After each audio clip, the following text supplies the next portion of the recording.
जय श्री राधे। जय श्री राधे।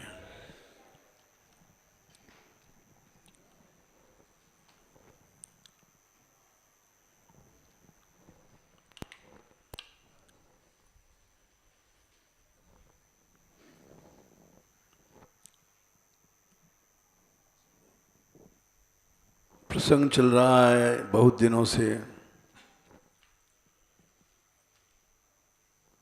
कि भक्ति के मूलभूत सिद्धांतों को लेके चला जाए, नहीं तो भगवत प्राप्ति के बाद भी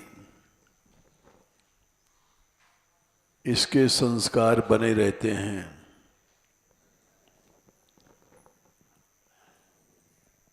और बाधाएं आती हैं।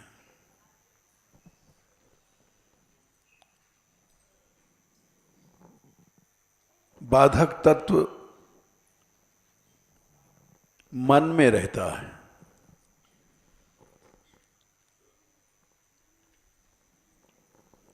और वही सामने बाधा बन के आ जाता है।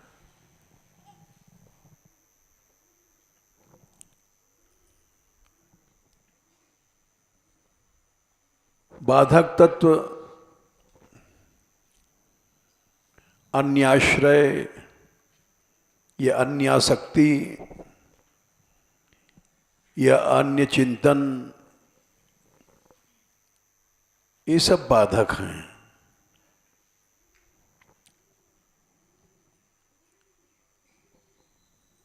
हम यहाँ रहते हैं धाम में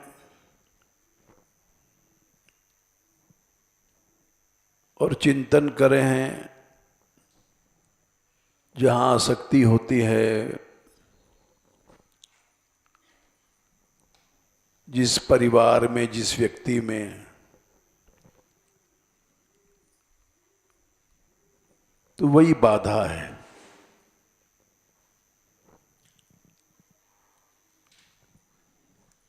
चिंतन ही अनन्य हो जाए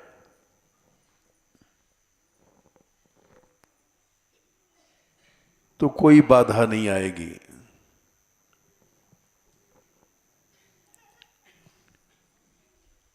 क्योंकि चिंतन से ही आसक्ति होती है।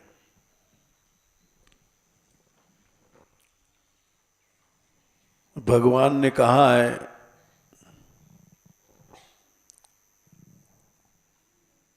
दूसरे अध्याय में,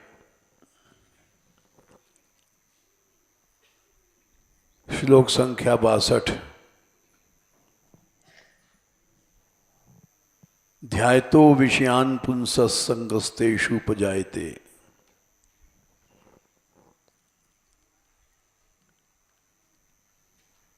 जब मनुष्य ध्यान करता है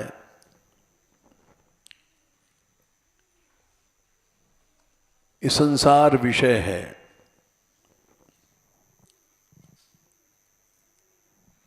तो आसक्ति पैदा होती है।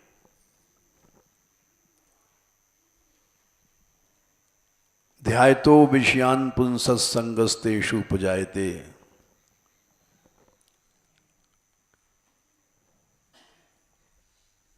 और आसक्ति से ही काम पैदा होता है। मन चिपक गया, काम पैदा हो गया।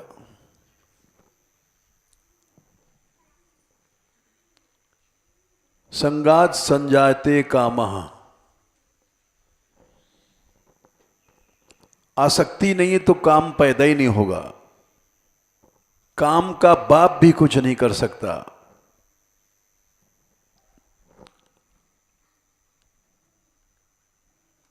सारी बातें भगवान ने खोल करके समझाई है।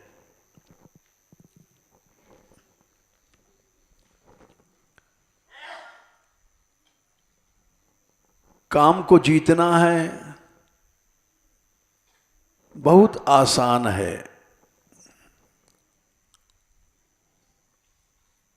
सातवें स्कंद में ये बात कही गई है, असंकल्पात जयेत कामम।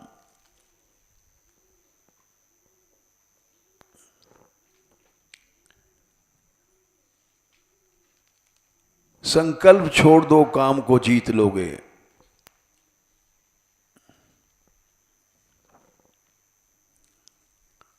असंकल्पात् जयेत कामम, क्रोधम काम विवर्जनात्। काम छोड़ो, क्रोध कभी नहीं आएगा।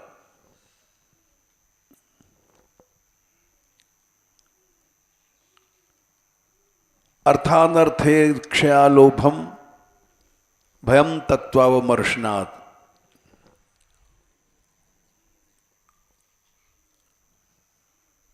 जय जीत लो काम को। 7वें स्कंद में ये बात कही गई है। हैं? हाँ, मिट गया हमारा।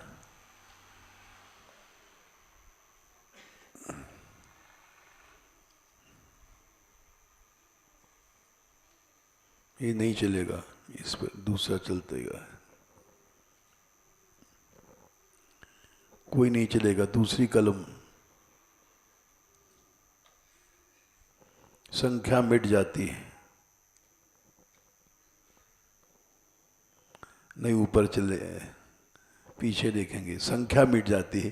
संख्या हम लोगों को बता देते हैं, जिससे 7, 15, 22।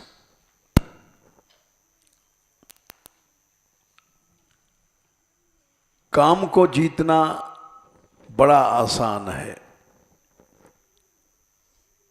क्रोध को जीतना आसान है, लोभ को जीतना आसान है। अरे ये तो चल गई।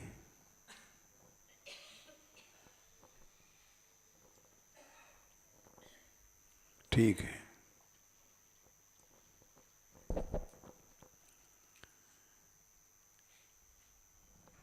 संकल्प छोड़ दो, काम खत्म हो जाएगा।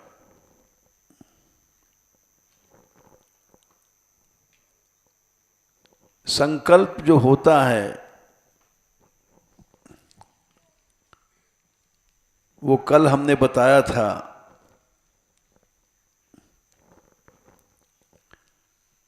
भगवान ने इस बात को 11वें स्कंद में कहा है।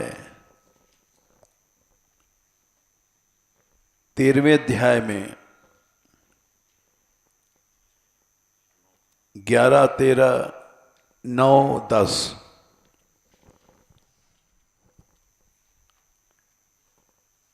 पहले प्रमाद पैदा होता है। पहली सीढ़ी है प्रमाद। प्रमाद क्या है? मद कहते हैं नशा। ये प्रकृति जितनी है संसार की, ये सब शरीर, स्त्री, धन, संसार जितना है, ये पहले आकर के नशा पैदा करता है।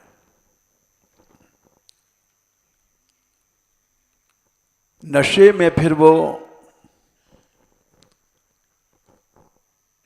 मिथ्या हम पैदा होता है। अहम इत्यन्यथा बुद्धि प्रमत्तस्य यथा हृदि। 11, 13, 9। पहले प्रमत्त होता है मनुष्य, प्रमाद। फिर अन्यथा बुद्धि, अहम पैदा होती है। मैं शरीर हूं, मैं इंद्री हूं, ये सब पैदा होते हैं।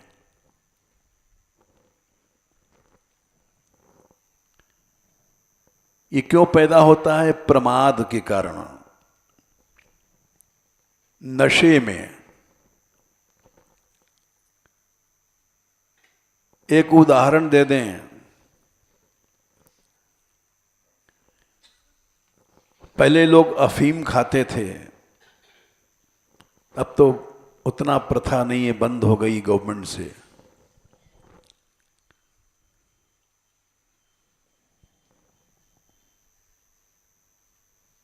तो दो अफीमची थे,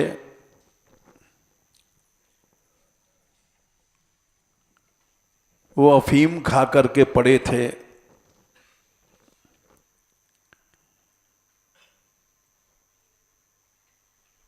तो उनको होश तो था नहीं। अफीम एक ऐसा नशा है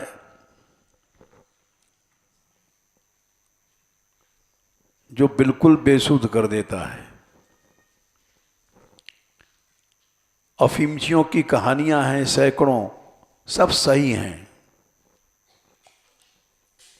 उसमें होश नहीं रहता।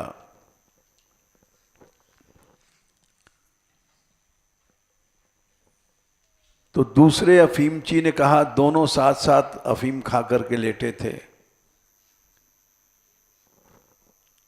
अबे सुनता है? बोले क्या? आकाश में बादल आ गए हैं। तो दूसरा बोला,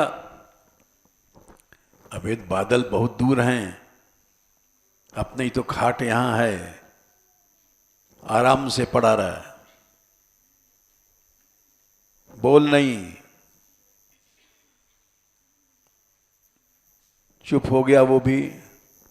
हाँ बादल तो बड़ी दूर है, ठीक कहता है।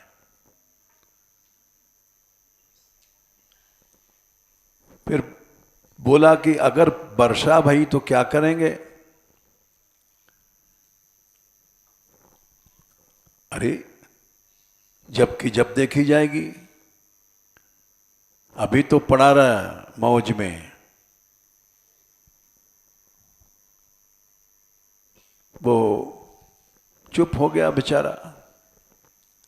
दोनों नशे में थे और होश नहीं था, नंगे थे।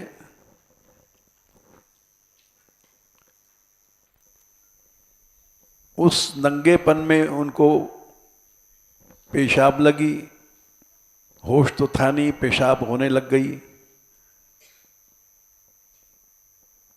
तो पहला बोला कि अबे सुनता है, पानी बरस रहा है।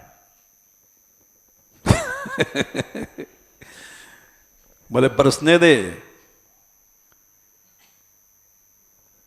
अरे सुनता है क्या? ये गरम गरम पानी है। पड़ा रहा है, पड़ा रहा है, कुछ नहीं है। तो ये अफीम है। उस पेशाब के गर्म पानी को समझ रहा है कि बादल आज गर्म पानी बरसा रहा है, बादल में आग लग गई है। देखा नहीं था बादल लाल था? बोले हाँ ठीक कह रहा है, बादल में गर्म पानी है। तो ये अफीम है, इसी को प्रमाद कहते हैं। मद से बना है प्रमाद। हम जैसे लोग तो जानते ही नहीं मद क्या चीज है। रट लिया है काम क्रोध मद मोह लोभ मात्सर्य, लेकिन लेक्चर देते हैं नशा है हम पे खुद पता नहीं है। उस नशे में हम लोग सभी, हम शरीर हैं यही याद है, और हम भगवान के अंश हैं, आत्मा हैं, ये सब याद नहीं है। ऐसा नशा चढ़ा है प्रमाद का कि अपने आप को भूल गए। शुद्धोसी बुद्धोसी निरंजनोसी संसार माया परिवर्जितोसी। हम शुद्ध हैं, बुद्ध हैं, हमारे स्वरूप में माया नहीं है। संसार स्वप्नम त्यज मोह निद्राम मदालसा वाक्यमुवाच पुत्रम। मदालसा अपने बेटों को यही समझाती थी कि बेटो तुम शरीर नहीं हो, तुम तो शुद्ध चैतन्य हो, बुद्ध चैतन्य हो। माया तुमको छू नहीं सकती है।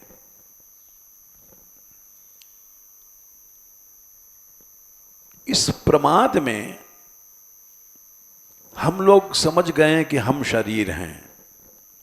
अफीम के नशे में जैसे हमने दृष्टांत दिया कि बादल पानी नहीं बरस रहा है, उसी का पेशाब उसके ऊपर गिर रहा है और कह रहा है आकाश में से गर्म पानी बरस रहा है, जबकि वहां एक बूंद आकाश से पानी नहीं है। ये एक दृष्टांत है, लेकिन सच्चा दृष्टांत है। जो अपने ही पेशाब को समझ रहा है बादल से गर्म पानी आ रहा है, उसी तरह से जितने भी भोगी हैं ये अपने ही चैतन्य के प्रकाश को विषय सुख माने बैठे हैं। संसार में सुख है नहीं। रामायण में लिखा है सूख हाड़ लय भाग, श्वान निरख मृगराज, तिमि सुर पते ही न लाज, छीन ले जन जान जड़। कुत्ता सूखी हड्डी चबाता है और उसी के दांतों का खून निकलता है उस हड्डी में, और समझता है कि इस हड्डी में से खून निकल रहा है, जबकि खून इसकी दांतों का है। और कुत्ता चाटता है उसको। वैसे ही मनुष्य विषय भोग भोगता है और अपना ही अंश निकलता है। जैसे कुत्ते की जीभ से या मुंह से उसी के मुंह का खून निकला और कुत्ता चाट रहा है, वैसे ही हम लोग भी विषय में अपना ही अंश निकलता है और उसको सुख मानते हैं कि हमने बहुत भोग भोगा। बिहारिन दास सुख विषय को नेक नखई खुजाए, पाकै सब अंग अंग दोहा है ऐसा।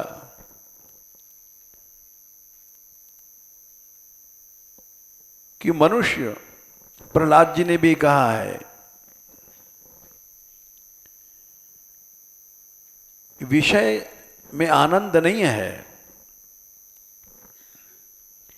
यन मैथुनादि गृह मेधि सुखम हि तुच्छम। प्रहलाद जी ने कहा है 7वें स्कंद में कि जो मैथुन करता है मनुष्य, भोग भोगता है, हाँ, ये केवल गृह मेधि सुख,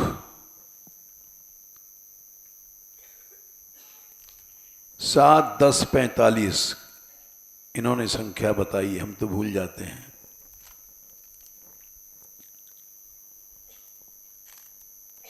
ये कंडुए ने कर्यो रिब दुख दुखम। जैसे हाथ में खुजार होती है और मान लो बाएं हाथ में खुजाल है तो दाहिने हाथ से खुजाते हैं।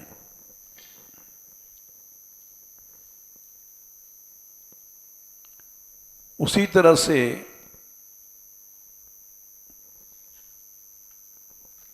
कंडुइने करयोरिव दुख दुखम,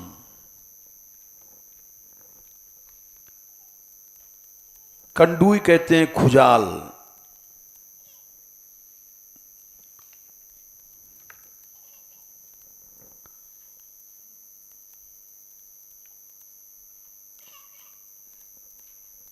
कंडुइन इन करयो माने दोनों हाथों में से एक हाथ को खुजाते हैं और खुजली जैसे खुजाते हो वैसे बढ़ती है। तृप्यंति नेह कृपणा दह दुख भाजा,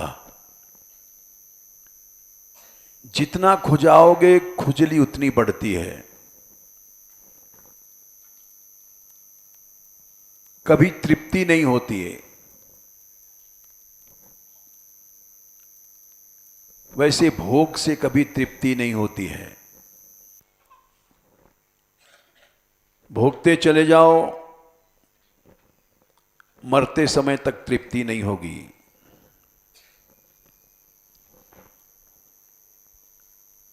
इसलिए बुद्धिमान को कंडूतिवन मनिषजम विषेहेत धीरः, सह लो उस खुजाल को, खुजाओ नहीं।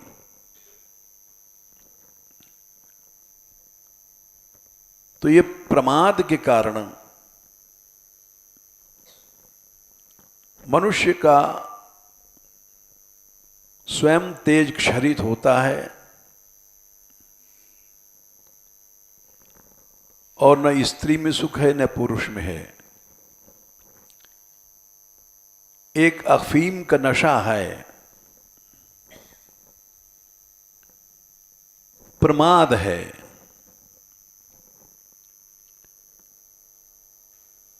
कुत्ते ने देखा शेर आ रहा है तो सूखी हड्डी को लेकर के भाग गया कि शेर छीन न ले। ये तुलसीदास जी ने लिखा है। यही हालत इंद्र की है। भोगी जो भी है, भोग भोगता है, उन सब की यही हालत होती है। इसलिए पाणिनि ने जो सूत्र बनाया व्याकरण का, श्व युव मघोनाम अतद्धिते, जो लोग व्याकरण पढ़ते हैं वो इस सूत्र को पढ़ते हैं कि कुत्ता और जवान और इंद्र ये तीनों एक हैं। कुत्ते ने देखा शेर आ रहा है तो भाग गया, हमारी हड्डी छीन लेगा। इंद्र ने देखा तपस्या कर रहा है ये नारद, क्यों कर रहा है? इंद्रासन लेगा। जड़ है इंद्र, छीन ले जन जान, उसको जड़ कहा है। भोगी इंद्र भी है तो वो भी जड़ है, इंद्र भी है तो वो भी कुत्ता है। क्योंकि प्रमाद के बिना भोग नहीं होता।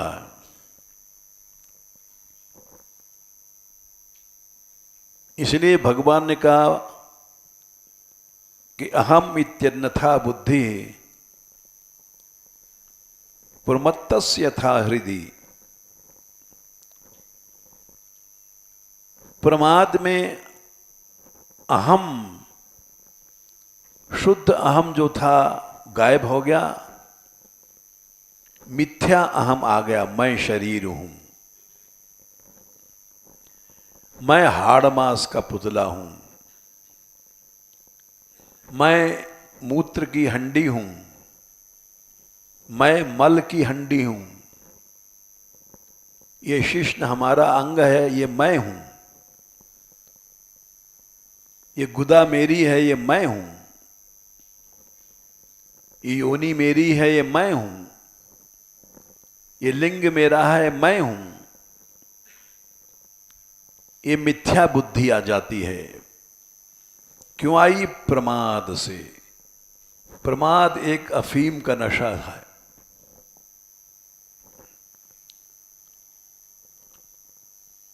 अब मिथ्या बुद्धि जब आ गई तो क्या होगा? रजोगुण पैदा हो जाएगा। उत्सर्पति रजो घोरम, घोर रजोगुण पैदा होगा। जैसे हमने सुनाया, अफीमची का ही पेशाब गिर रहा है ऊपर, और अफीम के नशे में वो कह रहा है बादल से गर्म पानी निकल रहा है। वहां गर्म पानी नहीं है बादल में, लेकिन उसको अफीम के नशे में पता पड़ रहा है बादल में ही गर्म पानी है, इसलिए गर्म पानी बरस रहा है।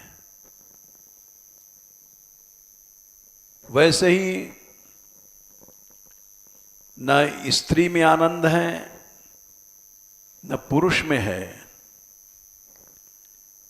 अफीम के नशे में, प्रमाद में हमको तुमको लग रहा है कि बड़ी सुंदर स्त्री है, बड़ा सुंदर आंख है, बड़ी सुंदर नाक है, बड़ा सुंदर कान है। ये अन्यथा बुद्धि आ जाती है।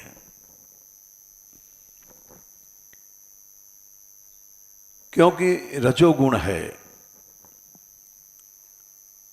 रजोगुण क्या करता है? रजोगुण का रंग है लाल, जिसको हिंदी में टूनी रंग कहते हैं। लाल रंग सब रंगों के ऊपर चढ़ जाता है, काले पर नहीं चढ़ता। काला है तमोगुण, सतोगुण है श्वेत। चित्त स्वच्छ था, श्वेत था। रजोगुण आया तो चित्त लाल हो गया, और वो लाल गहरा होते होते काला हो जाता है। रजोगुण ही तमोगुण बन जाता है। फिर वो काले रंग पर कोई दूसरा रंग नहीं चढ़ता। कामी सन हरि कथा, जैसे रामायण में कहा, कामी को उपदेश दो, हरि कथा सुनाओ, कुछ असर नहीं होगा। वो मंदिर भी जाकर के भगवान को नहीं देखेगा, मूर्ति को। वो देखता है कि कौन दर्शन करने आ रही है, कौन कौन आ रहे हैं, कौन सा सेठ है, कौन सी स्त्री अच्छी है। दृष्टि भगवान पर है, लेकिन देख रहा है कौन आई कौन आया। रजोगुण है। सब लाल हो गया, और लाल होते होते काला हो गया। अब उस पर न भगवान चढ़ेंगे, न भगवान की कथा चढ़ेगी, कुछ नहीं होगा। तो इसलिए प्रमाद जो जीव को नशे में कर देता है, पढ़ लो, लिख लो, भजन कर लो, तपस्या कर लो, कुछ नहीं होगा।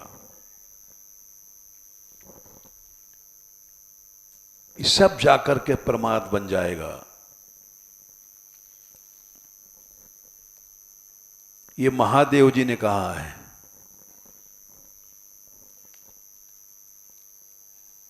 चौथे स्कंद में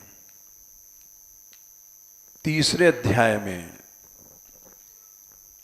7वें श्लोक में, विद्या पढ़ लो कुछ नहीं होगा, विद्या तपस्या कर लो कुछ नहीं होगा, वो सब जाके प्रमाद बन जाएगा। वित्त पैसा आ जाएगा तो भी कुछ नहीं होगा, वो सब प्रमाद में पहुंच जाएगा और भोग में लग जाएगा पैसा भी। वपु माने सुंदर शरीर है, कुछ नहीं होगा, सब जाकर के प्रमाद बन जाएगा शरीर। वह जवानी है,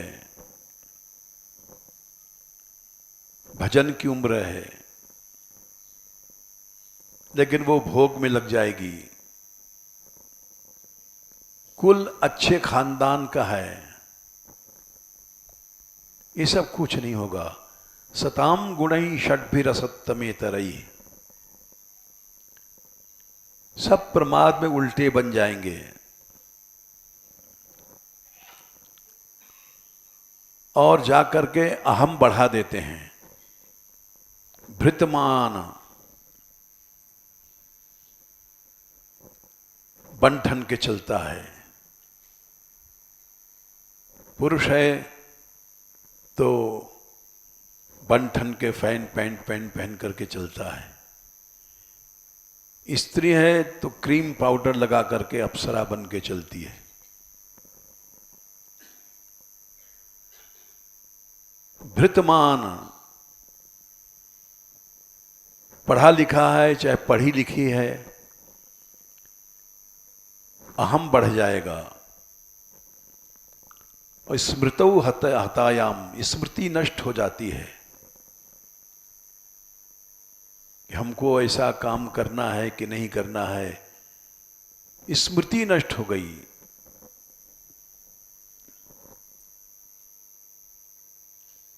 दुर्दृशा, क्योंकि आंख फूट गई है। प्रमाद में देख रहा है कि आकाश लाल है, बादल नहीं है, लेकिन अंधा हो गया है, कहता है गर्म पानी आकाश से गिर रहा है। ये अफीमचियों की सच्ची घटना है। दुर्दृश हो जाते हैं अफीमची, देखते हुए अंधे हो जाते हैं। ऐसे ही हम सब हैं, देखते हैं कि पुरुष हो या स्त्री हो, कितना भी सुंदर पुरुष है, कितना भी सुंदर स्त्री है, शौच जाएगा तो मल निकलेगा, पेशाब जाएगा तो मल मूत्र निकलेगा, गुलाब जल नहीं निकलेगा। ये योग शास्त्र में लिखा है। स्वदेहा शुचि गंधेन न विरज्येत यह पुमान, विराग कारणम तस्य किन्मन्यदुपदिश्य वै। हर आदमी अशुचि हवा पाता है, ऐसा कोई नहीं जिसकी अपान वायु में सुगंधी आवे। अशुचि अपवित्र गंध निकलती है।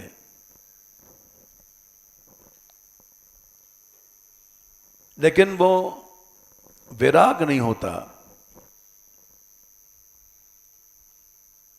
कि शरीर तो मलमूत्र का है, हम इसको सुंदर कैसे माने बैठे हैं।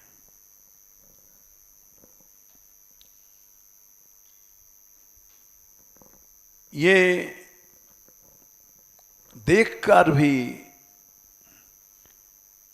हम अंधे हैं, किसी को सुंदर या किसी को सुंदरी मानते हैं। ये केवल प्रमाद है।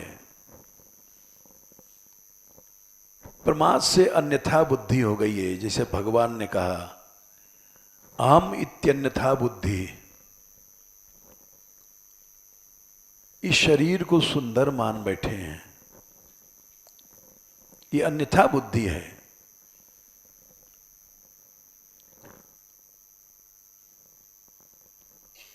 अन्यथा बुद्धि क्या है? अनित्य, अशुचि। 4 प्रकार की होती है, योग शास्त्र में कहा गया है। जो अनित्य है, ये शरीर थोड़ी देर में चला जाएगा, लेकिन इसको नित्य समझ रखा है। मनुष्य विवाह क्यों करता है? शरीर को नित्य मान रखा है, ये हमारी जीवन संगिनी बनेगी। अरे जीवन संगिनी क्या बनेगी? जीवन ही नहीं रहेगा, थोड़ी देर में चले जाओगे तुम ही।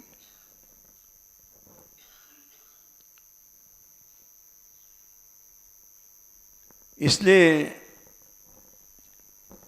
अनित्य को नित्य मानने के बाद ही सब व्यवहार शुरू होता है।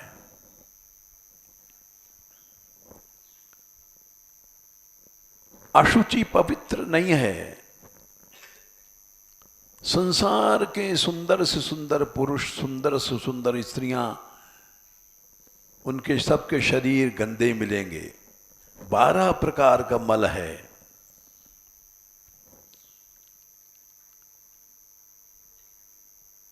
एक एक बताएंगे, बहुत समय लगेगा।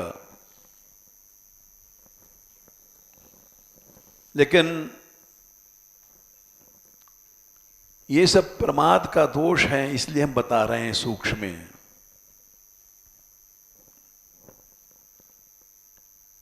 अनित्य को नित्य मान लिया है, अशुचि को पवित्र मान रखा है। सेंट लगाएंगे और काले हैं तो क्रीम लगाते हैं सफेद। एक महात्मा आते हैं, वो कभी कभी आते हैं, उनका रंग कोयले से कुछ अच्छा है,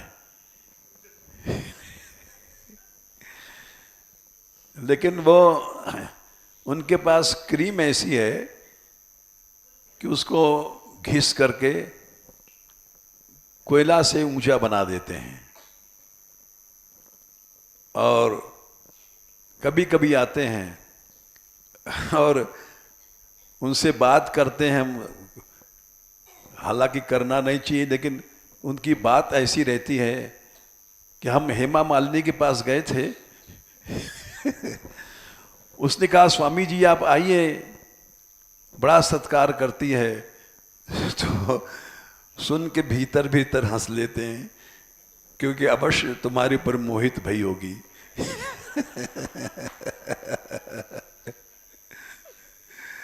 क्योंकि तुम कृष्ण हो। तो बहुत सी बातें सुनते रहते हैं, गप, और उनका प्रेम बहुत है, सुनाते हैं तो सुनना पड़ता है। तो ये सब प्रमाद है। अनित्य को नित्य मान लिया, अपवित्र को पवित्र मान लिया,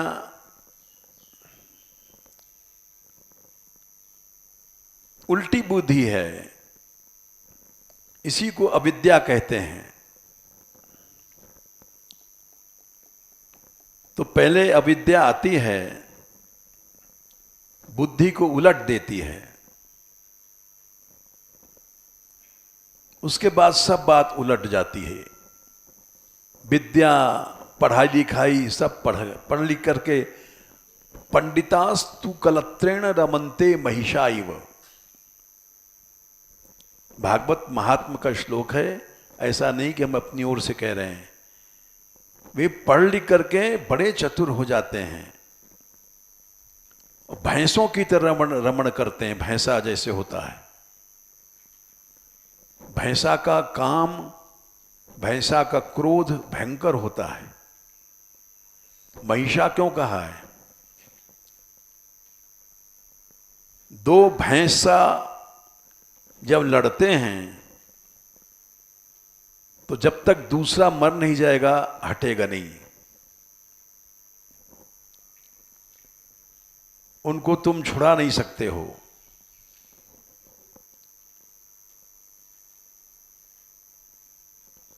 इसी तरह से पंडित लोग भी हैं, जैसे भैंसों का, भैंसा, भैंस नहीं भैंसा, उसका क्रोध भयंकर होता है, काम भयंकर होता है, भोग के पीछे एक दूसरे से लड़ते हैं। वैसे ये पढ़ाई लिखाई का फल है, ये भोग के समय भैंसा बन गए हैं, इनको अलग नहीं किया जा सकता। उसी तरह से पढ़ाई का परिणाम क्या हुआ? भोग की विशेषता, अधिक भोग की चतुरता, अधिक भोग की प्राप्ति,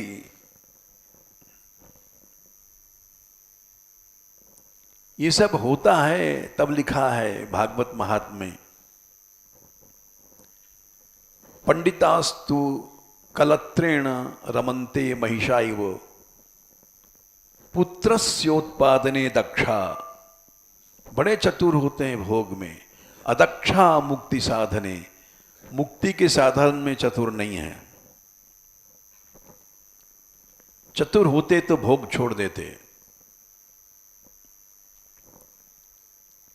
लेकिन भैंसा मर जाएगा, न काम छोड़ेगा न क्रोध छोड़ेगा।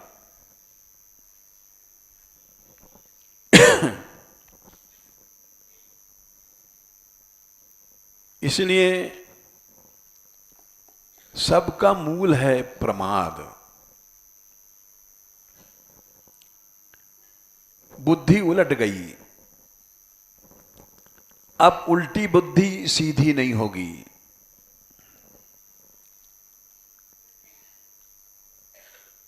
वो तो ऐसा कोई महापुरुष और उसकी शरणागति मिल जाए, नहीं तो कभी सीधी नहीं होगी, अनंत काल तक भटकाएगी।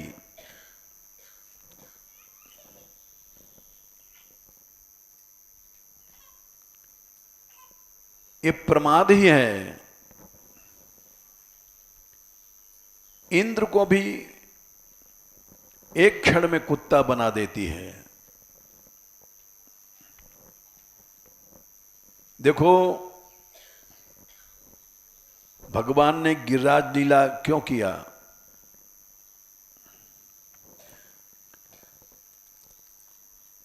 भागवत देना।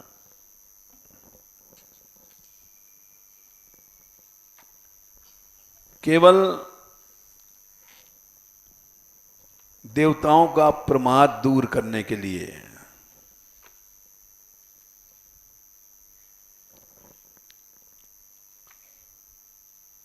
उन्होंने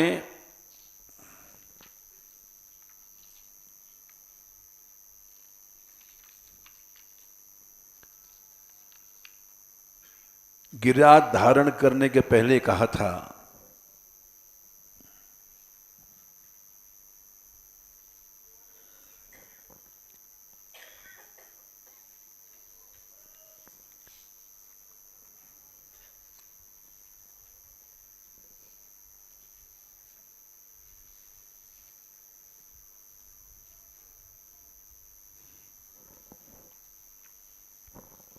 दशम स्कंद में 25वें अध्याय में ये लीला आती है।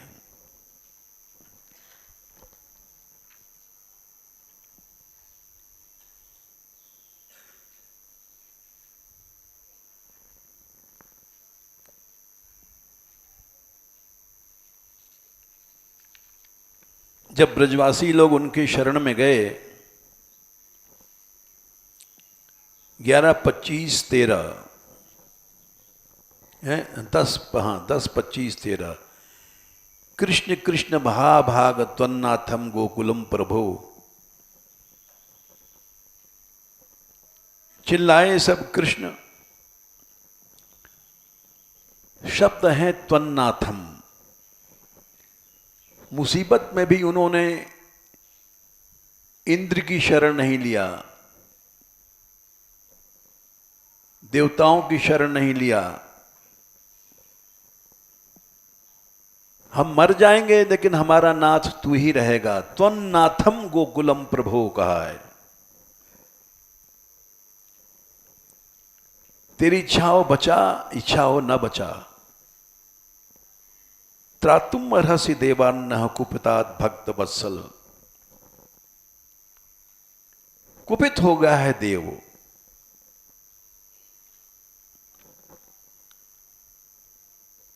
तो भगवान ने कहा, देखा शिला वर्ष निपातेन,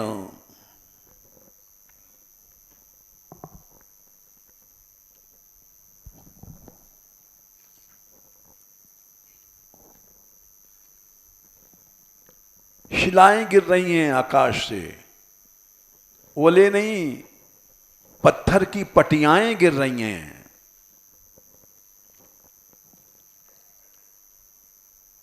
इंद्र ने कहा था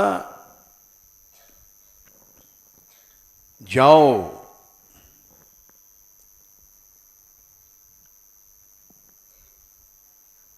एक ब्रज का बछड़ा भी नहीं बचना चाहिए।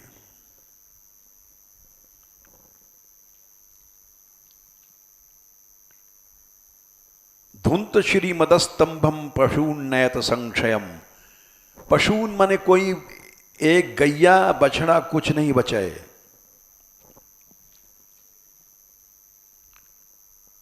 और मैं आ रहा हूं ऐरावत हाथी पर चढ़ करके, 49 मरुद गणों को लेकर के ब्रज का सर्वनाश कर देना है। मरुद गणेन महावीर्य नंद गोष्ठ जिघांसया।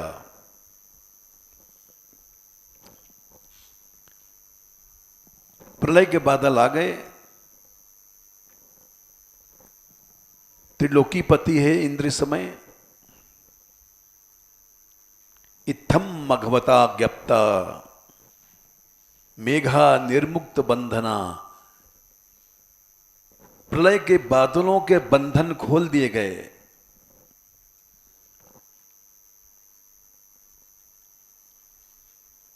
आ गए सब। और प्रलय की वर्षा शुरू हो गई।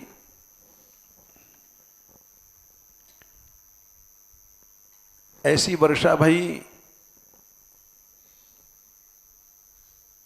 स्थूणा स्थूला वर्षधारा। पेड़ के जो तने हैं स्थूण, ऐसी मोटी धाराएं गिरने लग गईं।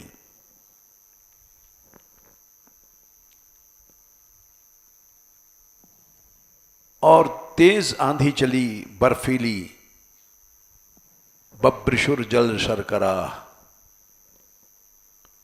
ओले गिरने लग गए। ऐसे में कैसे जा रहे हैं ब्रजवासी? अपने सिर को ढक करके। कोई कढ़ैया या परात ऊपर से मार पड़ रही है। शिरस्तुतांश कायन, बच्चों को ढक लिया कि भी मर जाएंगे, एक पत्थर पड़ेगा मर जाएंगे। वेपमाना, कांपते हुए भगवान के पास पहुंचे और बोले, कृष्ण कृष्ण महाभाग त्वन्नाथम गोकुलम प्रभो, इस गोकुल का, ब्रज का नाथ तू ही रहेगा, चाहे हम मर जाएंगे लेकिन नाथ नहीं बदलेंगे।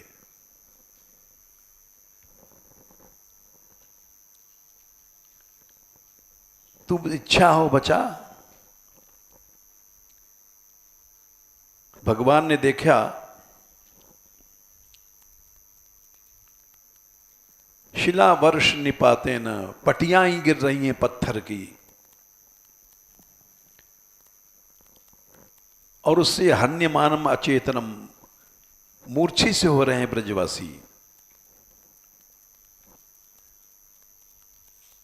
निरीक्ष भगवान मैंने कुपितेन्द्र कृतम हरि,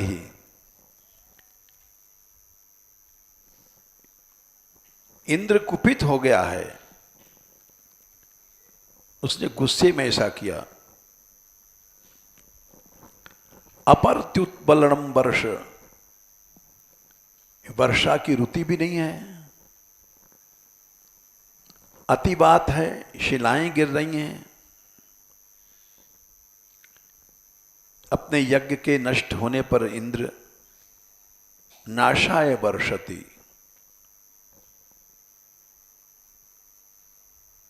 तत्र प्रतिबधिम सम्यक आत्मयोगेन साधे, अब मैं इसका उपकार अपकार जो कर रहा है इसका प्रतिकार करूंगा।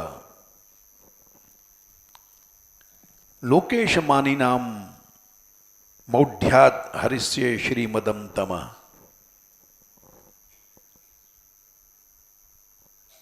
ये इंद्र लोकेश मानी बन गया है और श्रीमद से अंधा हो गया है। ये अफीम का नशा है। ये मद क्या है? एक नशा है। नशे में मनुष्य कुछ नहीं सोचता,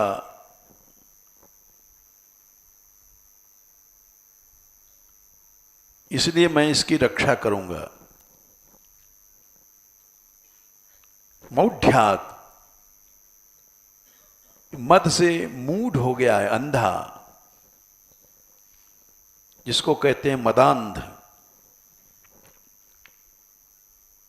गिरदार धारण किया,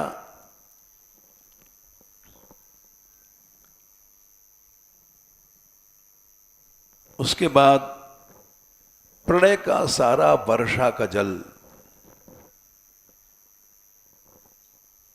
चक्र को उन्होंने फिरा दिया चारों ओर, एक बूंद भी पानी नहीं आया। और भगवान ने गिरराज धारण किया,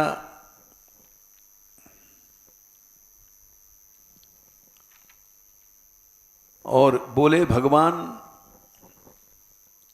अथाह भगवान गोपान,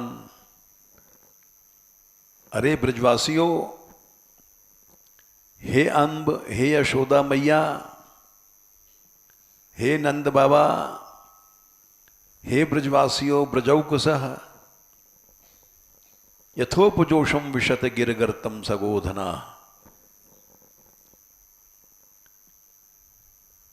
इस गिरिराज जी के गर्त में नीचे जो गड्ढा है, गिरिराज पर्वत उखाड़ा उन्होंने। यथोपजोषम, बहुत जगह है इसमें, सारा संसार आ जाएगा तो भी गिरिराज जी जगह दे देंगे। ऐसा नहीं जैसे टेम्पू में लोग बैठ जाते हैं, 10 आदमी की जगह तो 20 घुसा देता है टेम्पू वाला। बोले वैसा झगड़ा नहीं है। यथोपजोषम,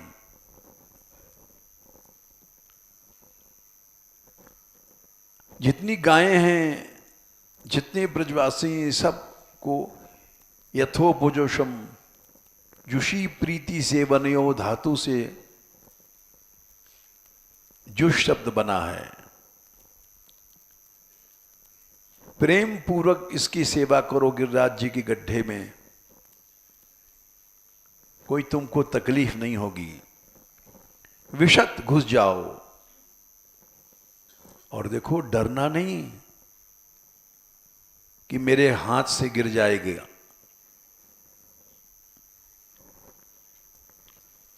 सब चले गए भीतर।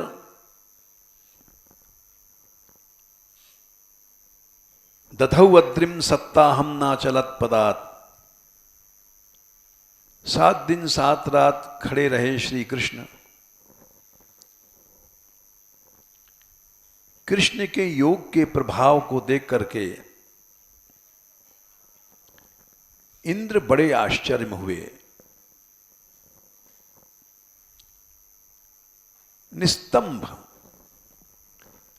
ऐंठ चली गई। स्तंभ माने ऐंठ।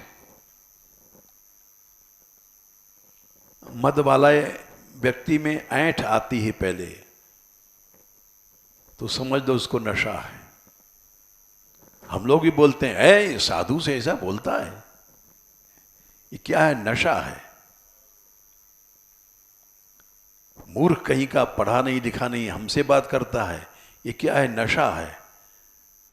अपने को विद्वान समझ लेना, अपने को विरक्त समझ लेना, अपने को साधु समझ लेना, ये सब नशा है। उस नशे में पता और नहीं पड़ता है कि हमको नशा है।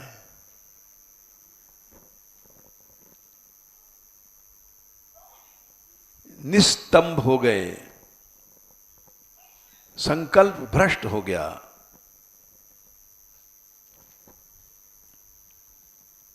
इसके बाद इंद्र आए और बोले,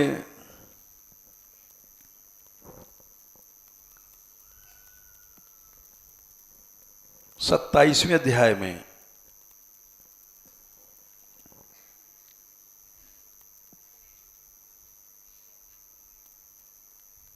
कि हे प्रभु, 8वां श्लोक, सत्वं ममैश्वर्य मदप्लुतस्य कृतागसस्ते अविदुषः प्रभावम क्षन्तु प्रभोर्थारहसि मूढ़ चेतसो मैबम पुनर्भून मतिरीश में सती। ऐश्वर्य के मद से मैं पुलत डूब गया था। मैंने अपराध किया, आपके प्रभाव को न जानने से। मद से मैं डूब गया था, मदप्लुत था। जो मनुष्य डूब जाता है उसको पता ही नहीं पड़ता कि मैं डूब गया हूं।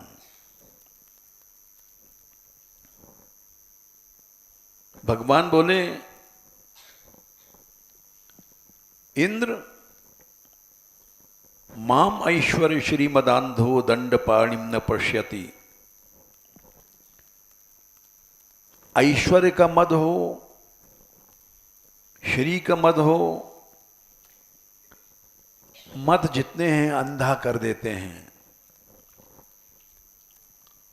और ये नहीं दिखता जीव की हाथ में डंडा लेकर के भगवान खड़े हैं, मद को चूर्ण कर देते हैं।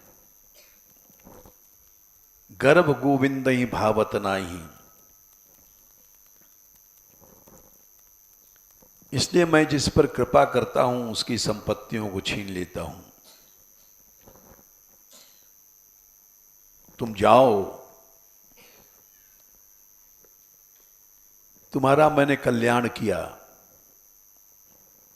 गम्यताम शक्र भद्रम वह क्रियताम मेनुशासनम। अधिकार दिया है हमने तुमको, स्तंभ वर्जित होकर के अधिकार का उपयोग करो। ऐंठ नहीं आनी चाहिए, इसलिए नहीं अधिकारी बनाया है। तो मद ऐसी चीज है, लो, मनुष्य में स्तंभ, ऐंठ।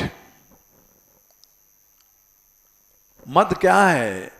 ऐंठ है, स्तंभ भाव आ जाता है। छोटा सा छोटा व्यक्ति भी ऐंठ रखता है, छोटा सा छोटा भाव। हमने देखा है छोटा से छोटा साधु भी ये कहता है, अरे साधु से ऐसा बोलता है, अपने को साधु समझता है। ये मद है। जबकि हमको सबई मान प्रद आप अमानी, भरत प्राण समते मम प्राणी। अमानी होना चाहिए, अमानी ना मान दे न होना चाहिए। लेकिन ये सब कुछ नहीं है, क्योंकि मद है।